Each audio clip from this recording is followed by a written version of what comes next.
इस वीडियो में हम कक्षा 11वीं की पाठ्य पुस्तक आरोह भाग 1 में कवि सुमित्रा नंदन पंत जी द्वारा रचित व्या की कविता का सारांश करेंगे। लेकिन उससे पहले हम कवि सुमित्रा नंदन पंत जी के व्यक्तित्व के बारे में जानेंगे। तो आइए देखते हैं उनका जीवन परिचय। हिंदी साहित्य के आरंभ और विकास में कई महान कवियों और रचनाकारों ने अपना योगदान दिया है, जिनमें से एक है छायावादी युग के 4 स्तंभों में से एक सुमित्रा नंदन पंत।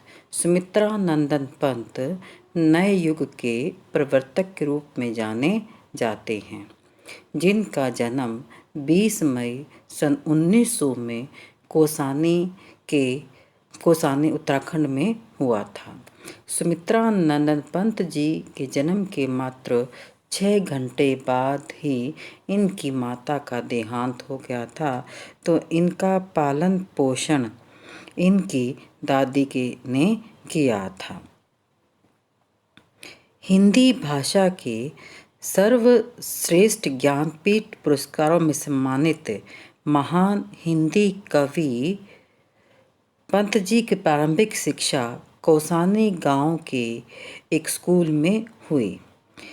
उनके बाद वह वाराणसी आ गए और जय नारायण हाई स्कूल में अपनी आगे की पढ़ाई पूरी करने लगे थे। सुमित्रा नंदन पंत जी ने म्योर सेंट्रल कॉलेज में प्रवेश लिया, लेकिन इंटरमीडिएट की परीक्षा से पहले ही 1921 यानी 1921 में असहयोग आंदोलन में शामिल हो गए थे। 1921 के असहयोग आंदोलन में भाग लेने के लिए उन्होंने अपनी पढ़ाई बीच में छोड़ दी थी, लेकिन वर्ष 1930 में हुए नमक सत्याग्रह के दौरान ये देश सेवा के प्रति गंभीर हुए। इस दौरान संयोगवश उन्हें काका कालकेकर में ग्राम जीवन के अधिक निकट संपर्क में आने का अवसर मिला। उस ग्राम्य जीवन की पृष्ठभूमि जो संवेदन अपने हृदय में अंकित होने लगे, उसके भीतर काव्य रचना और जीवन संघर्ष में दिलचस्पी घर करने लगी थी। अपनी रचनाओं में उन्होंने किसी आध्यात्मिक या दार्शनिक सत्य को स्थान न देकर व्यापक मानवीय सांस्कृतिक तत्वों को अभिव्यक्त देने की कोशिश की थी। अब लेखन शैली। सुमित्रा नंदन पंत आधुनिक हिंदी साहित्य के एक युग प्रवर्तक कवि हैं, जिन्होंने भाषा को निखार और संस्कार देने के अलावा उसके प्रभाव को भी सामने लाने का प्रयास किया है। उन्होंने भाषा से जुड़े नवीन विचारों के प्रति भी लोगों का ध्यान आकर्षित किया। सुमित्रा नंदन पंत को मुख्यतः प्रकृति का कवि माना जाता है, लेकिन वास्तव में वह मानव सौंदर्य और आध्यात्मिक चेतना के भी कुशल कवि रहे हैं। अब उनका रचना काल कि पंत द्वारा जो कृत पल्लव, ज्योत्सना तथा गुंजन उनकी सौंदर्य एवं कला साधना से परिचय करवाती हैं। इस काल को पंत का स्वर्णिम काल कहा जाना भी गलत नहीं होगा। वह मुख्यतः भारतीय सांस्कृतिक पुनर्जागरण की आदर्शवादिता से प्रेरित थे, किंतु युगांत तक आते आते बाहरी जीवन के प्रति उनका खिंचाव बढ़ता चला गया था। महाकवि सुमित्रा नंदन पंत का महाकाव्य लोकायतन उनकी विचारधारा और लोक जीवन के प्रति उनकी सोच को दर्शाता है। इस रचना के लिए पंत को सोवियत रूस तथा उत्तर प्रदेश सरकार से पुरस्कार भी मिला था। इनकी प्रमुख रचनाओं में वीणा, ग्रंथि, पल्लव, गुंजन, युगांत, युगवाणी, ग्राम्या, श्रवणकीर्णा, स्वर्णधुल्ली, युगांतर, उत्तरा, युगपथ, चिदंबरा, कला और बूढ़ा चांद, लोकायतन, गीतहंस। इनकी कहानी थी 5 कहानियाँ, उपन्यासहार, आत्मकथात्मक, संस्मरण, 60 एक रेखांकन। अब सुमित्रा नंदन पंत जी को उनकी उत्कृष्ट रचनाओं के लिए जो पुरस्कार मिले थे उनमें पद्म भूषण और ज्ञानपीठ पुरस्कार से उन्हें सम्मानित किया गया था। अपनी रचना बूढ़ा चांद के लिए सुमित्रा नंदन पंत को साहित्य अकादमी पुरस्कार लोकायतन पर, सोवियत लैंड नेहरू पुरस्कार और चिदम्बरा पर इन्हें भारतीय ज्ञानपीठ पुरस्कार प्राप्त हुआ था। इस महान साहित्यकार, कवि, छायावादी स्तंभ के ये जो महान कवि थे सुमित्रा नंदन पंत, इनका निधन 28 दिसंबर 1977 को उत्तर प्रदेश में के इलाहाबाद नामक स्थान पर हो गया था। उनकी मृत्यु के पश्चात उत्तराखंड राज्य के कौसानी में महाकवि सुमित्रा नंदन पंत की जन्मस्थली को सरकारी तौर पर अधिकृत करके उनके नाम पर एक राजकीय संग्रहालय बनाया गया है।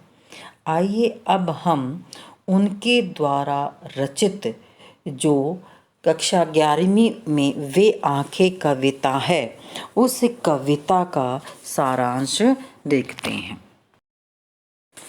वे आंखें कविता पंत जी के प्रगतिशील दौर की कविता है।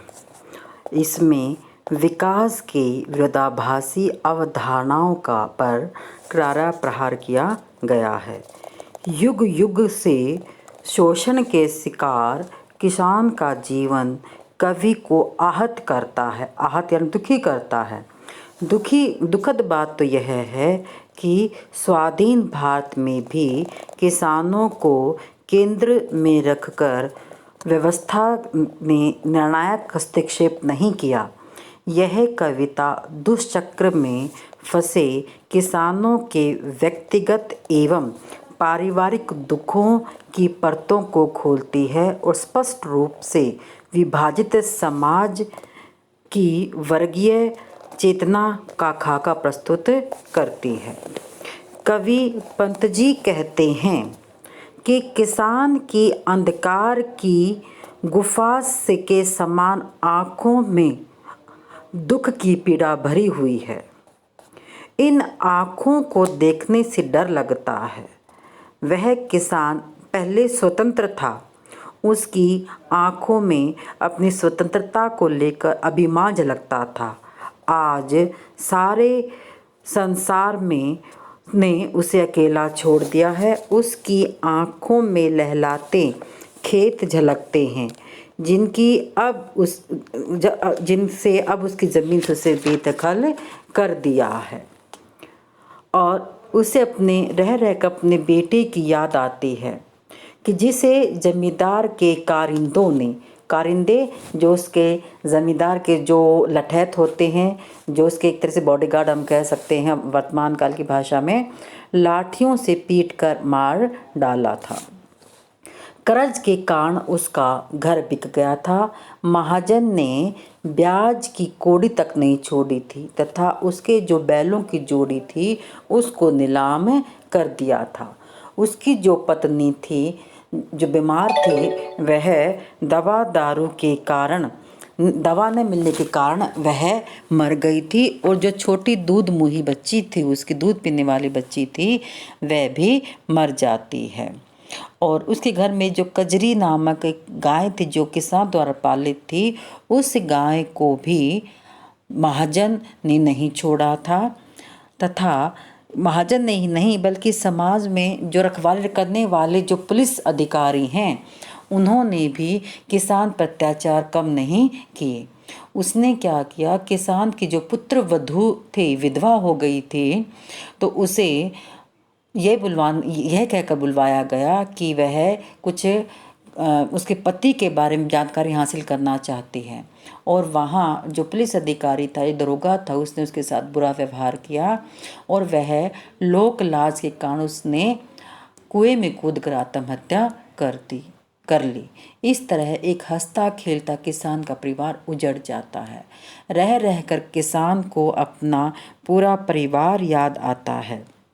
और पूरा परिवार इस तरह से याद आता है कि अपनी पत्नी, अपना पुत्र, अपने जो घर परिवार उसे याद आता है। लेकिन किसान के मन में यही था कि खैर अगर बहू मर गई तो कोई बात नहीं, बेटा जो है वो तो वंश को चलाने वाला है, बेटा बच जाता तो ठीक रहता, और स्त्रियां तो पैर की जूती होती हैं।